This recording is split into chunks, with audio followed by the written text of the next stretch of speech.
Delikado pa rin yung buhay natin. Yung pati yung presidente ng Pilipinas nasa likod ng pagtangkang pagpatay sa ating lahat. Araw-araw pa rin tayo nasa peligro na eh. Paano na po gagawin natin? Siguro, mas maganda sigurong lisanin na natin yung lugar na to sa lalong madaling panahon. Kausap ko si Chief Ricarte nung isang araw. Sabi niya, hindi niya nilabas sa media o kahit kanino yung nangyari sa atin. Kaya malamang sa malamang, ang iniisip pa rin ng mga dumali sa atin, patay na rin tayo. Anong gagawin natin? Maski ngayon tutuluyan natin, wala tayo eh. Ngay.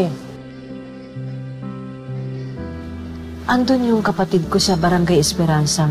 May minana kaming bahay sa tatay namin.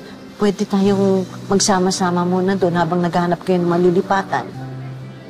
Eh, di ba sabi mo nga hindi kayo okay ng kapatid mo? Paano kung lahat kami maging pabigat doon? Parang mali eh. Ako, sasama na lang po muna ako kay Oka. Tama. Tama po si Pritis. Magkasama muna kami. Hindi, kung saan kami mapunta, kami na po bahala din. Ako uwi muna ako ng probinsya. Doon ko ililibing yung labi ni ate kasama si Lolo tsaka si Lolo.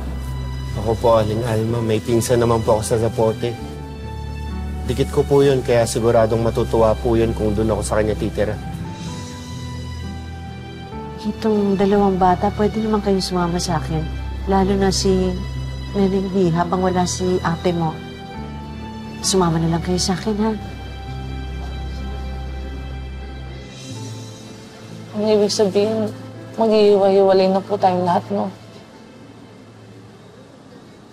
Nakakalungkot kasi parang pamilya na ho tayo dito, eh. Ganun din naman po ako eh. Wala nung nawala yung lolo ko. Kayong lahat na po yung tumayong pamilya ko. Ano ba?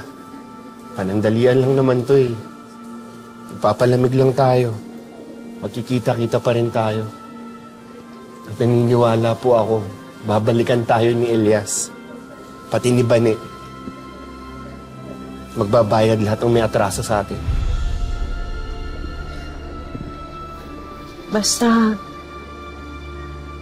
huwag natin kalilimutan ng isa't isa, ha? Oras na maayos ang lahat. Mabubuo tayo ulit. Kasama si Elias. Mabubuo tayo bilang pamilya. Tama po, Nay Alma.